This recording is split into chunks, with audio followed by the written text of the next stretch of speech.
여기서 보시게 되면 원자의 구성 입자라고 되어져 있어서 우리가 처음 배우는 것이 아니라 배웠었던 거에서 복습을 하면서 중요한 포인트를 잡겠다고 하는 것이기 때문에 먼저 톰슨이라고 하는 분에 의해서 톰슨이라고 하는 분에 의해서 무엇이 발견이 되었다? 그쵸. 전자가 발견이 되어집니다. 전자가 발견되고 무슨 바람개비가 어쩌고 전극을 달았더니 어떻게 되고 후레쉬를 비췄더니 그림자가 어떻게 되고 이러한 부분들은 우리가 처음 배우는 것이 아닌지라 가볍게 터치만 하도록 할 거예요. 그리고 중요한 건 톰슨은 전자를 발견했다. 그리고 그 이전에 누구였냐면 볼턴이라고 하는 분에 의해서 원자는 더 이상 쪼갤 수 없는 입자라고 해서 원자설을 제창하셨어요. 그런데 음극성 실험을 통해서 톰슨에 의해 전자가 발견이 돼서 그렇지 못하구나 라는 것이 발견이 되어집니다. 그 다음에 나오는 것이 바로 러더퍼드라고 하는 분이세요. 러더퍼드라고 하는 분에 의해서 무엇이 발견되냐면 바로 원자 핵이라고 하는 것이 발견이 되어집니다. 오케이. 이제 막 튀어나오기 시작하는 거야. 그 다음에 골드슈타인에 의해서 양성자가 발견되고요. 체드윅에 의해서 중성자가 발견됩니다. 아무튼 여기까지 더 이상 이걸 갖고 지질이 복구할 필요는 없어요. 문제를 통해서 이건 정리를 해드리도록 하고 우리 정리하는 반이니까. 그런데 이거를 통해서 그 다음에 여기서 양성자도 발견이 되어지고요. 그 다음에 중성자도 발견이 되어지고요. 이렇게 됨으로 인해서 이제 어떤 일이 발생하냐면 원자를 정리해 볼 필요가 있는 거야. 원자를 한번 정리해 보도록 하십시다. 하면 어떻게 돼? 원자라는 것은 조금 더 디테일하게 들어가도록 할게요. 원자라는 말을 이렇게 쓰는 것이 조금 더 좋아. 중성하고 원자라는 단어로 이렇게 써주시는 게 좋습니다. 이 말의 뜻은 김태용이나 태용이나 같은 뜻이잖아. 앞에 성을 빼는 것처럼 원자라고 하던 중성 원자라고 하던 특별한 문제는 될 건 없어. 근데 이왕 알 거면 중성 원자, 원자 문제에서 원자가 어쩌고 저쩌고 나오면 살짝 이 중성이라는 단어를 살짝만 기억해 주시면 조금 좋을 듯 싶습니다. 이유는 뭐냐면 중성이라고 하는 말 뜻이 뭐야? 플러스 마이너스의 성질을 띠고 있지? 아니하다 라는 것이라면 이 원자라는 것은 전기적으로 어떤 성질을 띠고 있다? 그쵸? 전기적으로 중성이다 라는 말을 갖고 있는 거야. 그런데 문제가 돼. 무엇이 문제가 되냐면 이 톰슨 아저씨에 의해서 실험을 해보니까 전자가 전기적으로 무슨 성질을 띠고 있다라고 하더라? 그치, 마이너스 전하의 성질을 띠고 있고요. 이 러더퍼드의 알파 입자 산란 실험을 통해서 발견된 것이 원자 핵인데 이 원자도 조사해보니까 전기적으로 무슨 성질을? 플러스의 전하의 성질을 띠고 있더라는 거야. 그런데 전기적으로 중성이야. 다시 구성을 가보도록 할게요. 구성으로 가보니 어떻게 되어 있느냐? 원자 핵과 전자로 구성이 되어져 있더랍니다. 다시 할게요. 원자는 플러스 전하에 띄고 있는 물질도 있고 마이너스 전하의 성질을 띄고 있는 물질도 있고 그렇다면 근데 전체 값은 얼마여야 해? 0이 돼야 되죠. 그러니까 이 플러스의 전하의 전하량과 이 전자의 마이너스 전하에 드는 전하의 량값이 둘이 어떻게 돼야 된다? 그렇지, 같아야 된다 라는 겁니다. 그래서 조금 더 디테일하게 간다면 원자핵을 또다시 자세히 디테일하게 조사해보니 이렇게 나뉘더랍니다. 어떻게? 양성자와 중성자로 나뉘게 되어지고 요거는 우리가 한 번 정도는 가끔씩 문제상에서 보통 너희들은 쿼크나 렉턴에 대해서 잘 얘기를 안 하는데 어느 정도는 알고는 있어야 돼요. 까먹으셨지만 융합과학이나 통합과학에서 살짝 언급해서 나왔기 때문에 알고는 있어야 돼. 우주의 탄생에서 오게 되면 우주가 팽창을 하게 됩니다. 우주가 팽창하면서 온도가 어떻게 되어진대요?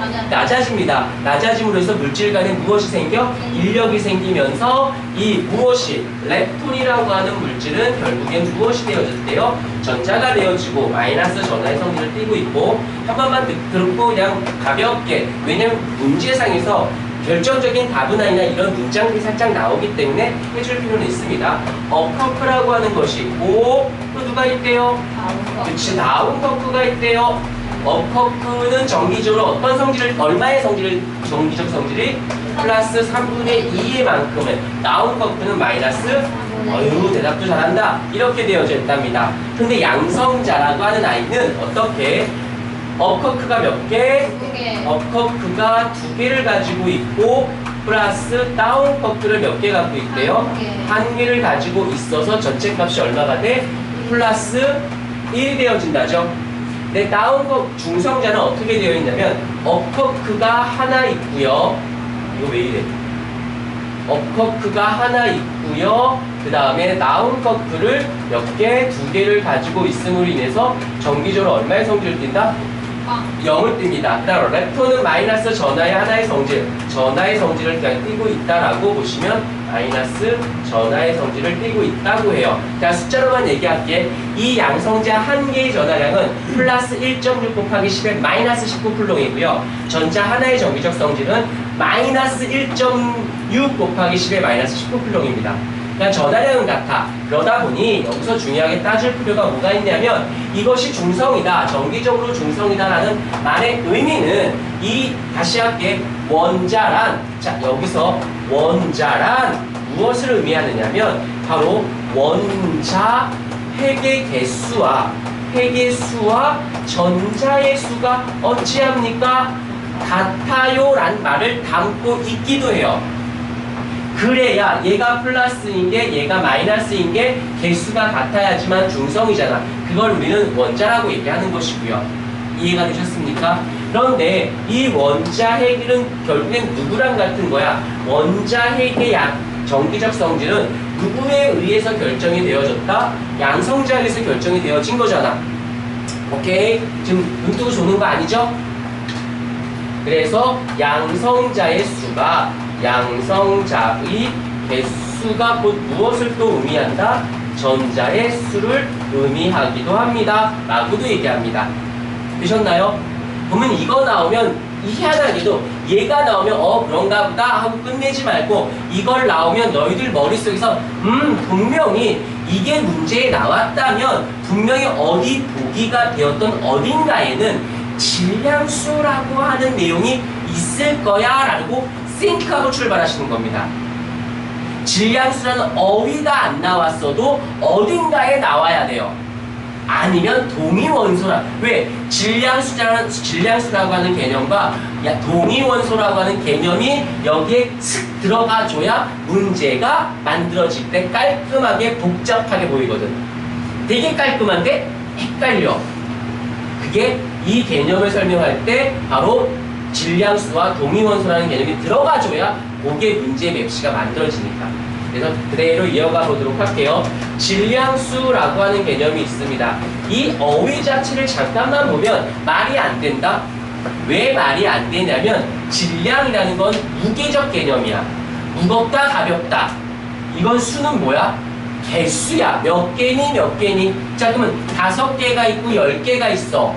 개수가 2배야. 그러면 질량도 2배일까? 조건이 달려야 돼요. 동일 물질에서는 개수가 2배면 질량도 2배가 되는 게 맞아. 그런데 하나는 나 같은 애들이 10명 있고 나 같은 애가 5명 있고 지민이 같은 애가 10명이 있어. 내가 5명이고 얘가 10명이야. 그럼 누가 더 무거워? 개수가 누가 더 많아? 지민이가 더 많지만 총 질량은 어때? 지민이가 더 무거워. 선생님. 이렇게 하면 말이 안 되잖아. 내가 개수가 작아도 쟤보다 더 무겁다라면 10개에 비해서 5개가 더 무거울 수도 있는 거잖아. 그쵸? 좀 더 쉽게 금덩어리가 있고 스티로폼 덩어리가 있어. 스티로폼 덩어리가 10개 있고 금덩어리가 1개 있어. 누가 더 무거워? 금덩어리죠? 그런데 여기서는 왜 굳이 질량이라고 하는 개념과 수라는 개념은 맞물렸느냐면 이 질량, 무겁다, 가볍다, 몇 그램, 몇 그램 이것이 굉장히 미약해. 굉장히 미약하다 보니까 고개 숙이고 들어가. 고개 숙이고 책임 줘.